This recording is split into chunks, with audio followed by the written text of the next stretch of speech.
Selamat pagi berkah dalam anak-anak. Kembali lagi bersama dengan Bu Ajeng. Hari ini kita akan belajar tentang tematik mata pelajaran tematik PB3 dan PB4 tema 5 subtema 2. Hari ini kita akan belajar tentang mata pelajaran PPKN dan IPS. Anak-anak, saya berharap semoga kalian semua dan juga keluarga yang di rumah selalu sehat. Jangan lupa untuk selalu berdoa sesuai dengan agama kalian masing-masing. Karena jika kita selalu berdoa, kita akan selalu dalam lindungan Tuhan. Dan tolong anak-anak di rumah membantu orang tua. Jangan sampai membebani orang tua di rumah. Lalu jangan pernah bosan untuk terus belajar di rumah. Walaupun kalian tidak bisa kemana-mana atau tidak bisa sebebas dulu atau bermain dengan teman-teman. Tapi itu semua kita lakukan untuk menjaga diri kita supaya terhindar dari segala yang jahat. Anak-anak, tolong mengikuti dan menonton video ini dengan baik. Karena kalian akan menambah ilmu dan pemahaman kalian mengenai materi tematik pada hari ini. Kita akan belajar tentang PKN. Mari simak baik-baik pembahasan berikut ini ya. Mari kita lanjutkan kembali belajarnya. Selanjutnya kita akan belajar tentang peristiwa proklamasi kemerdekaan Indonesia. Simak baik-baik ya video berikut ini. Peristiwa proklamasi kemerdekaan Republik Indonesia. Bangsa Indonesia telah ratusan tahun berjuang untuk mendapatkan kebebasan dari penjajahan dan menjadi sebuah bangsa yang merdeka. Peristiwa demi peristiwa terjadi di sepanjang sejarah bangsa dengan melibatkan ribuan pahlawan yang gagah berani dan tak kenal lelah berjuang untuk bangsa. Era kebangkitan nasional yang ditandai dengan berdirinya Budi Utomo tahun 1908 dan kebangkitan pemuda Indonesia melalui Sumpah Pemuda. Setelah melalui waktu yang sangat lama disertai pengorbanan besar, akhirnya kemerdekaan dapat diwujudkan. Pada saat menjelang diproklamasikannya kemerdekaan Indonesia, tepatnya pada tanggal 16 Agustus 1945, terjadi penculikan terhadap dua tokoh bangsa Indonesia. Yang paling terkenal yaitu Insinyur Soekarno dan Dr. Andes Muhammad Hatta oleh para pemuda pejuang Indonesia.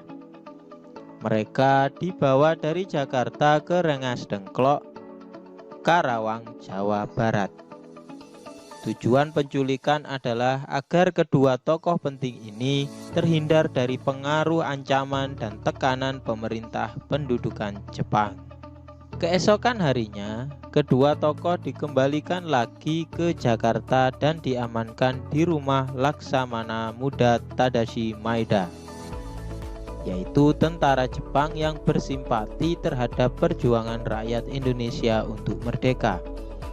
Di rumah itulah naskah proklamasi dirumuskan oleh tiga orang pemimpin golongan tua, yaitu Insinyur Soekarno, Dr. Andes Muhammad Hatta, dan Mr. Ahmad Subarjo.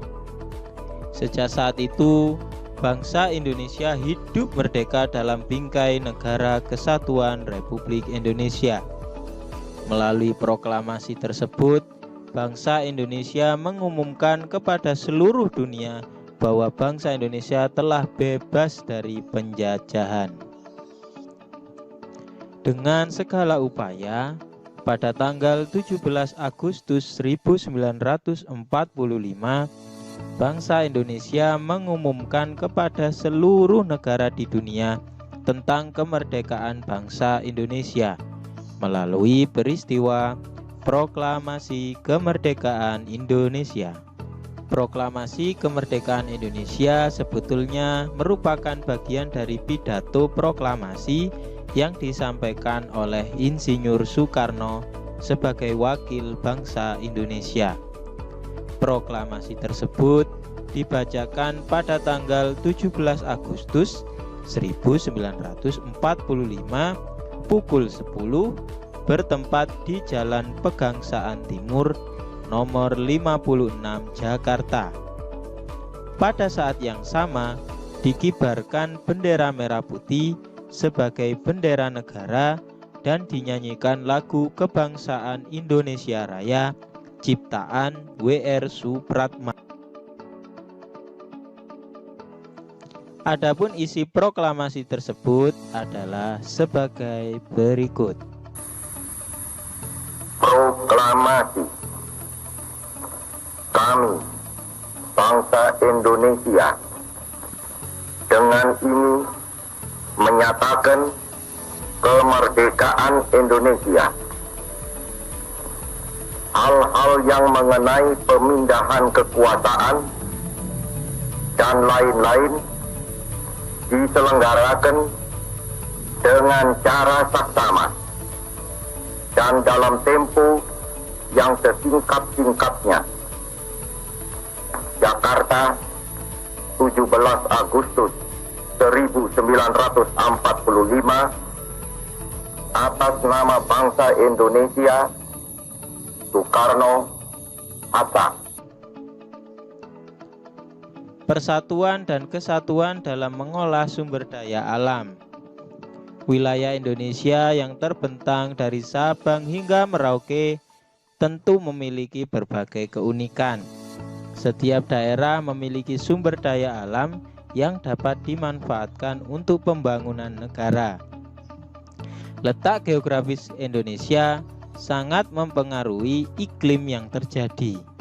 Iklim Indonesia hanya memiliki 2 musim, yaitu musim hujan dan musim kemarau. Letak Indonesia di sekitar garis khatulistiwa mengakibatkan Indonesia selalu mendapat sinar matahari sepanjang tahun. Keberadaan matahari sepanjang tahun bermanfaat bagi kegiatan agraris, membuat Indonesia menjadi penghasil berbagai komoditas alam. Berikut ini cara menjaga persatuan dan kesatuan dalam mengelola sumber daya alam. 1.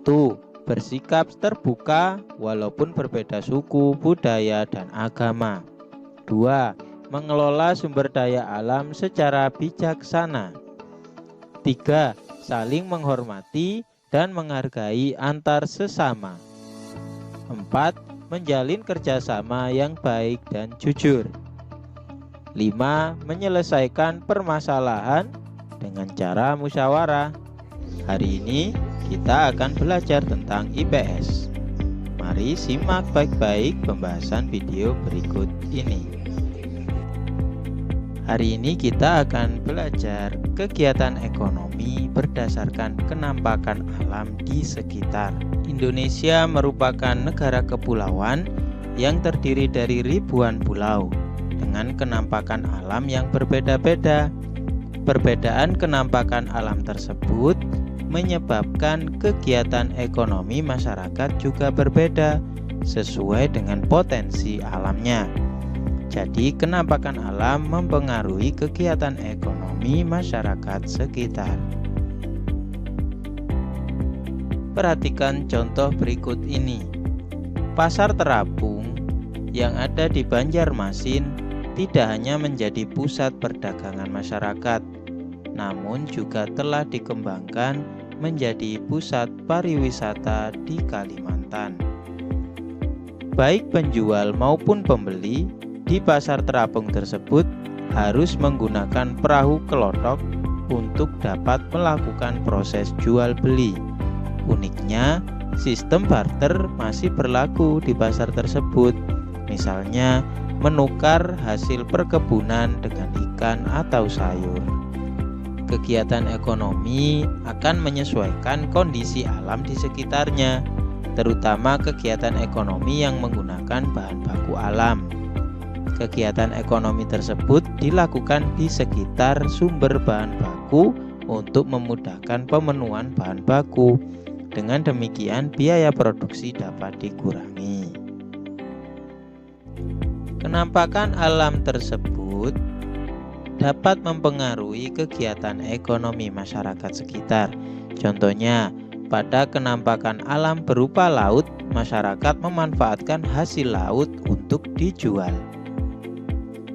Contoh lainnya yaitu pelabuhan dimanfaatkan sebagai tempat pemberhentian kapal laut yang membawa barang dari dalam dan luar negeri. Contoh yang ketiga yaitu perkebunan dimanfaatkan untuk menghasilkan bahan pangan. Nah, anak-anak, coba kalian perhatikan kedua gambar ini. Dapatkah kalian menyebutkan perbedaan dari kedua gambar ini?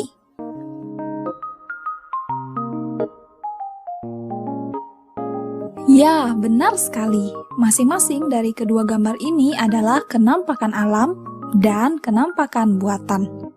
Apa sih kenampakan alam itu? Dan apa sih kenampakan buatan itu? Kenampakan alam adalah kenampakan yang terbentuk di alam dengan sendirinya. Contohnya yaitu sungai, laut, gunung, dan bukit. Sedangkan kenampakan buatan adalah kenampakan yang sengaja dibuat oleh manusia untuk tujuan tertentu. Contohnya, ada sawah, ada waduk, ada bendungan, dan juga ada kebun binatang. Adanya kenampakan alam dan kenampakan buatan ini tentunya dapat dimanfaatkan oleh masyarakat untuk keperluan berbagai bidang, salah satunya yaitu dalam bidang ekonomi. Kita lihat contohnya. Pada kenampakan alam berupa laut, masyarakat dapat memanfaatkan hasil laut untuk dijual.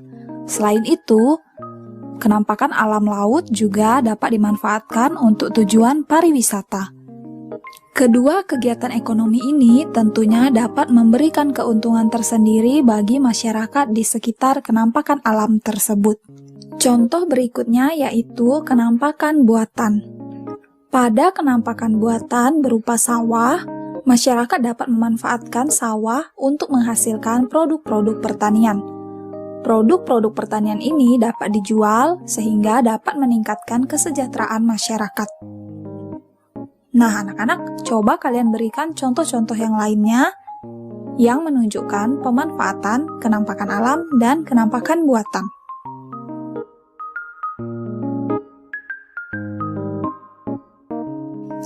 Anak-anak, kenampakan alam apakah yang ada di lingkungan sekitarmu atau di sekitar daerah tempat tinggalmu? Dapatkah kamu memberikan contohnya?